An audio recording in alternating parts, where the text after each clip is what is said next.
Hai para pemilik waktu luang, selamat datang. Apa kabar kalian semua? Mudah-mudahan sehat selalu ya. Di video kali ini kita akan melanjutkan kembali alur cerita drama Korea yang berjudul Mr. Queen episode ke-9.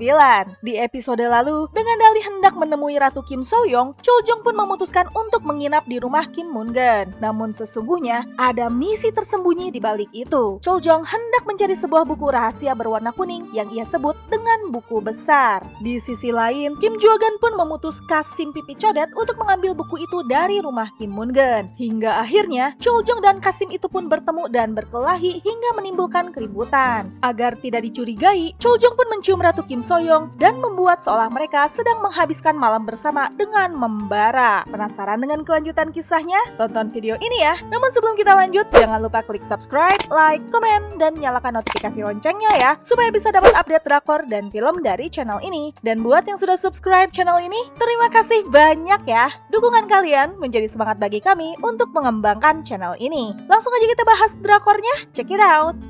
Untuk menghilangkan kecurigaan Kim Byung-in dan Kim Moon-gun karena membuat keributan, Chol Jong pun tiba-tiba saja mencium Kim So-young yang kebetulan ikut terbangun. Kerasukan ingatan Kim So-young yang asli bukannya berhenti, malah dilanjut terus sampai menimbulkan gempa lokal. Sadar jika dirinya dikendalikan, Jang Bong-hwan pun menampar dirinya sendiri. Dan setelah membuat Kim So-young kembali tertidur, Chol Jong pun kembali mencari buku besar itu yang sayangnya sudah dipindahkan oleh Kim Moon-gun. Chol Jong pun teringat sikap aneh Kim Moon-gun saat dirinya memandangi sumur. Ia pun akhirnya memeriksa sumur dan benar saja, buku itu disembunyikan di sana. Namun mendadak ada pegawai yang melintas hingga akhirnya Chol Jong pun membatalkan misinya malam itu. Chol Jong pun kembali ke kamar Kim So-young sambil mengingat-ingat penyerangnya yang menyamar menggunakan baju Kementerian Kehakiman. Chol Jong pun curiga, apakah pria itu suruhannya Kim Byung-in? Di tempat lain, tentu saja pemandangan tadi membuat Kim Byung-in makin patah hati, hingga ia pun melampiaskan kemarahan dan kesedihannya dengan minum-minum sampai mabuk. Paginya, Jang Bong-hwan yang terbangun pun terkejut dengan kehadiran Chol Jong di sisinya. Chol Jong pun beralasan mereka harus tidur sekasur agar tidak membuat orang lain curiga. Ya, alasannya masuk akal buat Jang Bong-hwan. Namun saat ia memandangi ruangan yang awut-awutan, Jang Bong-hwan pun bingung karena lupa. Hah? Ini ada apa ya? Sambil membersihkan diri, pasutri itu pun sibuk dengan pikiran masing-masing. Jang Bong-hwan berencana untuk kembali cari muka pada Ibu Suri Agung Sun-won agar bisa memutus rantai keluargahan. Dan gimana caranya? Ya harus bisa kembali ke istana hari ini. Sementara itu, Chol Jong memikirkan siapa pria yang menyerangnya semalam. Apakah ia suruhan Kim Byung-in dan sama-sama sedang mengincar buku besar? Pokoknya, hari ini Chol Jong harus bisa mendapatkan buku itu di rumah sang ratu. Sementara itu di istana, sepeninggalan Jang Bong-hwan, Ibu Suri Agung Sun-won jadi mogok makan. Kim Jo-gun tengah berkunjung pun menyarankan agar Ibu Suri Agung Sun-won menyuruh orang untuk mempelajari resep masakannya ratu. Ya, meski sang adik nampaknya peduli dengan kakaknya, namun sepertinya ada hal mencurigakan dari ekspresi wajahnya. Di sisi istana lain, Ibu Suri Jo kini semakin pede setelah mengetahui rahasia yang diceritakan Jo Hwa-jin semalam. Ya, tampaknya sang selir sudah mengakui kebohongannya 8 tahun silam pada Ibu Suri Jo. Bersama Menteri Jo, tampaknya sang Ibu Suri klan Pung Yang Jo ini sedang mencari sesuatu yang mirip, yang mana akan digunakan untuk mendukung rencana besarnya. Sesuatu apakah itu? Dan kini, Jo Hwa-jin pun mulai menunjukkan wajah aslinya yang licik.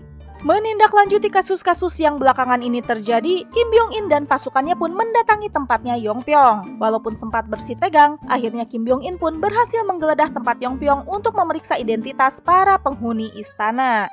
Yongpyong pun lantas menemui Chol Jong di rumah Kim Jo-gun. Chol Jong pun bercerita jika semalam ia bertemu dengan Kasim Pipi Codet yang menggunakan topeng dan diduga tengah mencari buku besar juga. Teringat sosok penculik Dayang Wol, Yongpyong menduga mereka adalah orang yang sama. Chol Jong pun menyimpulkan jika Kim Jo-gun telah mulai bergerak mencari buku itu dengan memanfaatkan Kim Byung-in. Ya, dikiranya Kasim Pipi Codet yang menggunakan seragam Menteri Kehakiman itu adalah suruhannya Kim Byung-in.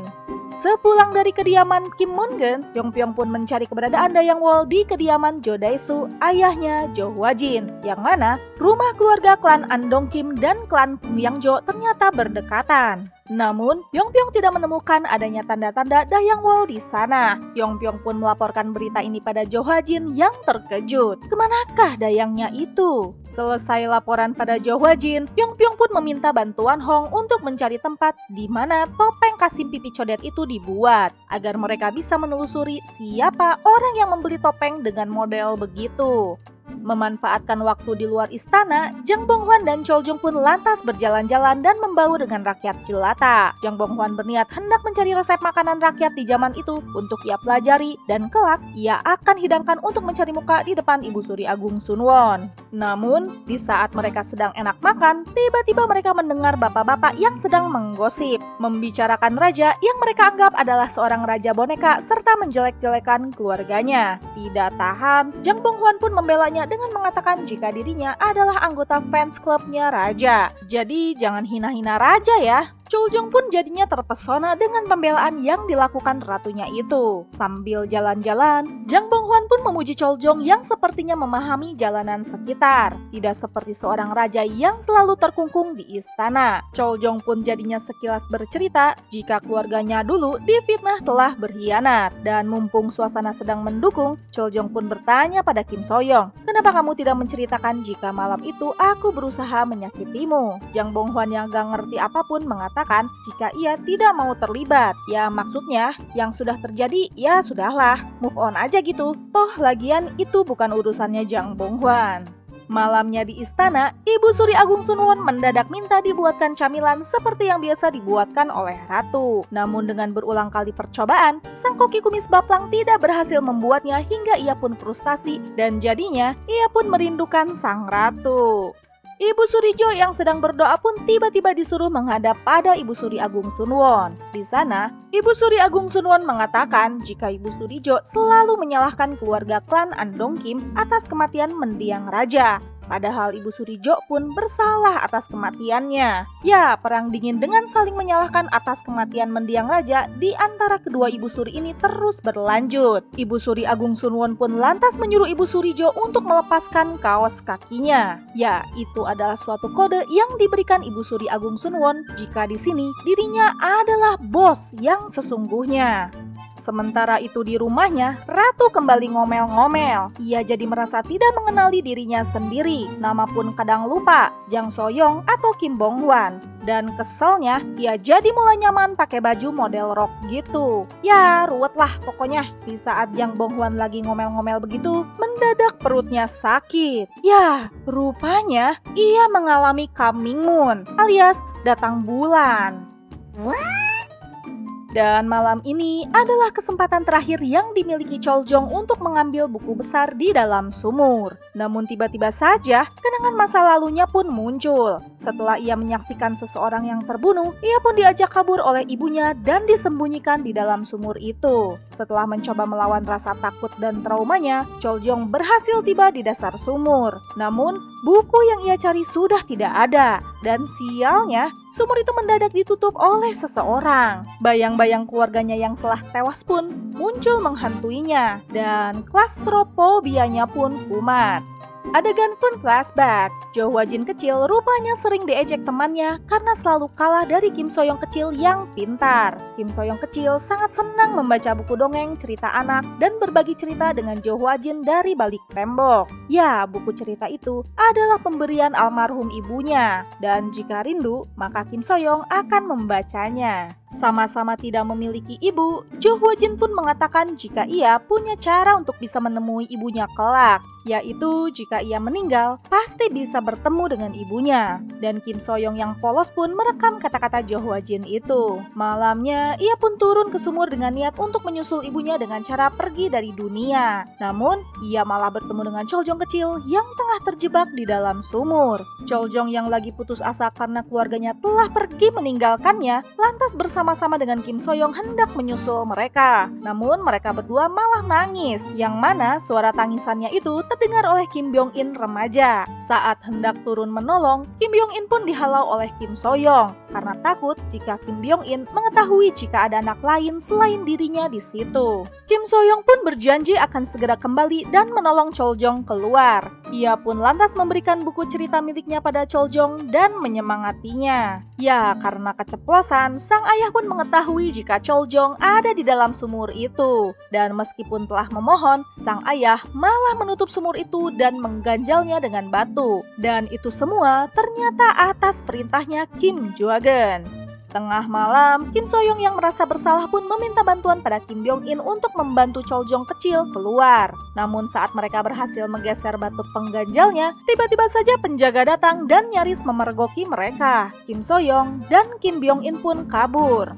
Akhirnya, Chol-jong berhasil memanjat keluar dan tebak, Jo Hwa-jin kecil lah yang ternyata ada di hadapannya. Chol-jong pun mengira Jo Hwa-jin lah yang telah menolongnya dan memberikan buku cerita anak itu karena ia tidak bisa melihat wajah Kim So-young kecil di tengah sumur yang gelap.